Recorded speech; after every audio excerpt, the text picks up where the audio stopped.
नारी के निवास ने संसार के कल्याणार्थ सोच जीव से पूछा, हे सूत, कलिकाल में लोगों के बालक किस तरह दीर्घायु होंगे?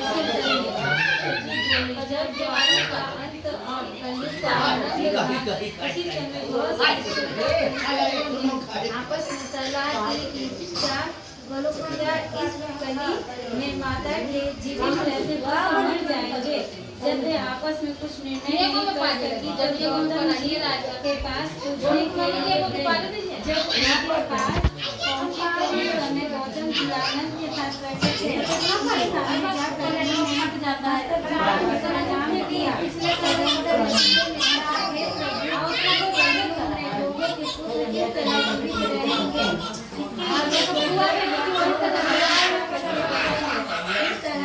उनकी बात सुनकर गौतम जी बोले,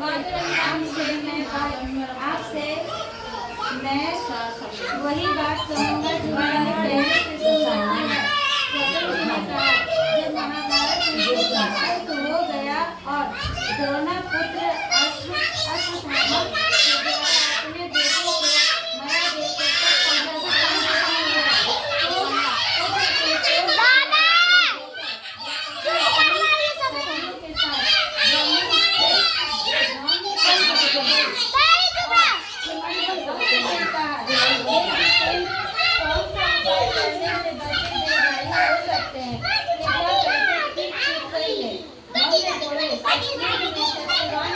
सत्य वचन बोलने वाला, सत्याचरण करने वाला समदर्शी जिमुतवाहन नामक एक राजा था। एक बार वह अपने ससुराल गया और वहीं रहने लगा। एक दिन आधी रात के समय पुत्र के शोक से व्याकुल कोई स्त्री रोने लगी, क्योंकि वह अपने बेटे के दर्शन से निराश हो चुकी थी। उसका पुत्र मर चुका था। वह रोती हुई कहती थी, हाय, उस बूढ़ी माता के सामने मेरा बेटा मरा जा रहा है। उसका रुदन सुनकर राजा जिमुतवाहन का तो मानो हृदय विदीर्ण हो गया। वह तत्काल उस स्त्री के पास गया और उससे पूछा, तुम्हारा बेटा कैसे मरा है? बूढ़ी ने कहा, गरुड़ प्रतिदिन आकर गांव के लड़कों को खा जाता है। इस पर दयालु राजा ने कहा, माता, अब तुम रो मत, आनंद से बैठो, मैं तुम्हारे बच्चे को बचाने का यत्न करता हूँ। ऐसा कहकर राजा उस स्थान पर गया जहाँ गरुड़ आकर प्रतिदिन मांस खाया करता था। उसी समय गरुड़ भी उस पर टूट पड़ा और राजा के शरीर का मांस खाने लगा। जब अतिशय तेजस्वी गरुड़ ने राजा के बाएं अंग को खा लिया तो राजा ने अपना दाहिना अंग फेंक कर गरुड़ के सामने रख दिया। यह देखकर गरुड़ जी ने कहा, हे योनियों ने, तुम कौन हो? तुम मनुष्य को नहीं जान करते? अच्छा, अपना जन्म और कुल बताओ। पीड़ा से व्याकुल मन वाले राजा ने कहा, हे पंछीराज, इस तरह के प्रश्न करना व्यर्थ है। तुम अपनी इच्छा पर मेरा मांस खाओ। ये सुनकर गरुड़ रुक गए और बड़े आदर से राजा के जन्म और कुल की बात पूछने लगे। राजा ने कहा, मेरी माता का नाम है सौम्या और मेरे पिता का नाम है शालिवाहन है। सूर्यवंश से मेरा जन्म हुआ है और जिमुतवाहन मेरा नाम है। राजा की दयालुता देखकर गरुड़ ने कहा, हे महाभाग, तुम्हारे मन में जो निराशा हो वो वर मांगो। राजा ने कहा, हे पंछीराज, यदि आप मुझे वर दे रहे हैं तो आपने अब तक जिन प्राणियों को खाया है वे सब जीवित हो जाए। कोई ऐसा उपाय करो कि जहाँ जो उत्पन्न हो और भीषण धमाका को लाख कोशिशों के बावजूद बहुत जीवित रहे। राजा को वरदान देकर स्वयं अमृत के लिए नाग में चलो। वहाँ से अमृत लाकर उन्होंने उन मलिक मनुष्यों की हड्डियों पर बरसाया। ऐसा करने से सब लोग जीवित हो गए जिनको कि पहले गरुड़ ने खाया था।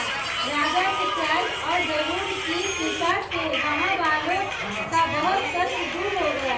उस समय राजा के शरीर की शोभा धुनी हो गई थी। राजा की दयालुता देखकर गरुड़ ने फिर कहा, मैं संसार के कल्याणार्थ एक और वरदान दूंगा। आज आखिरी कृष्ण सप्तमी से रहित शुभ अष्टमी तिथि है। आज ही तुमने यहाँ की प्रजा को जीवन दान दिया है। हे वत्स, अब से यह दिन ब्रह्मा भाव हो गया है, जो मूर्ति भेद से विविध नामों से विख्यात है। वही त्रिलोक से पूजित दुर्गा अमृत प्राप्त करने के अर्थ में जीवित पुत्रिका कहलाई है। इस तिथि को जो स्त्रियां उस जीवित पुत्रिका की और कस और फूस की आकृति बनाकर तुम्हारी पूजा करेंगे, तो दिनों दिन उनका सौभाग्य बढ़ेगा और वंश की भी बढ़ती होती रहेगी। हे महाभाग, इस विषय में विचार करने की भी आवश्यकता नहीं है।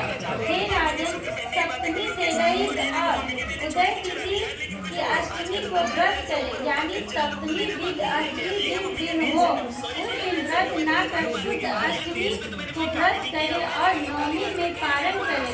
यदि इस पर ध्यान न दिया गया तो फल नष्ट हो ही जाएगा और सौभाग्य तो अवश्य नष्ट हो जाएगा। जिमुतवाहन को इस तरह का वरदान देकर जरूर वैकुंठ धाम को चले गए और राजा भी अपनी पत्नी के साथ अपने नगर को वापस चले आए। धौम्य द्रौपदी से कहते हैं, हे देवी, मैंने यह अतिशय दुर्लभ व्रत तुमको बताया है। इस व्रत को करने से बच्चे दीर्घायु होते हैं। हे देवी, तुम भी पूर्वोक्त विधि से यह व्रत और दुर्गा जी का पूजन करो तो तुम्हें अभिलाषित फल प्राप्त होगा। मुनिराज धौम्य की बात सुनकर द्रौपदी के हृदय में एक प्रकार का कौतूहल उत्पन्न हुआ और पूर्वाश्रमी स्त्रियों को बुलाकर उनके साथ यह उत्तम व्रत किया। गौतम ने कहा, यह व्रत और इसके प्रभाव को किसी ने सुन लिया और अपनी सखी सियानी को बतलाया। इसके बाद पीपल के वृक्ष की शाखा पर बैठकर उस सिली ने और उस वृक्ष के पोते में बैठकर सियानी ने भी व्रत किया। फिर वह सिली किसी उत्तम ब्राह्मण के मुंह से यह कथा सुन आई और पीपल के पोते में बैठी हुई दरवाजा खुलते ही टाइगर बिल्डिंग की छत पर पहुंच जाता है। अपनी सखी को सुनाया। सियानी ने आधी कथा सुनी थी कि उसे भूख लग गई और वह उसी समय सबसे भरे हुए शमशान में पहुंची। वहां उसने इच्छा भर मांस का भोजन बोर्ड पर चढ़ ही जाता है। आगे मौत तो पीछे किया और सिली बिना कुछ खाए पिए रह गई और सवेरा हो गया। सवेरे वह गौशाले में गई और वहां गौ का दूध पिया। इस तरह नवमी को उसने पारण किया। कुछ दिनों बाद वे दोनों मर गए और अयोध्या में किसी धनी व्यापारी के घर में जन्मे।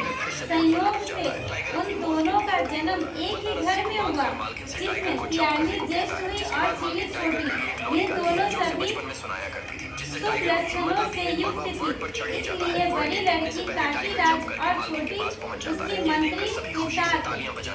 ग्रहपत्य अग्नि के सामने विधि पूर्वक ब्याही गई।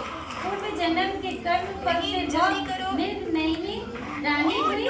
जिस किसी की संतान को उत्पन्न करती वो मर जाती थी और पूर्व जन्म की बातों को स्मरण करने वाली मंत्री की पत्नी ने अष्टवसुओं के सदृश तेजस्वी 8 बेटे उत्पन्न किए और सभी जीवित रह गए।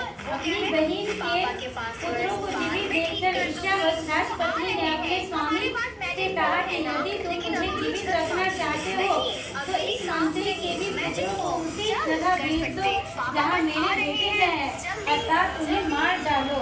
यह सुनकर राजा ने उस मंत्री के पुत्रों को मारने के लिए कई प्रकार के उद्योग किए, पर मंत्री पत्नी ने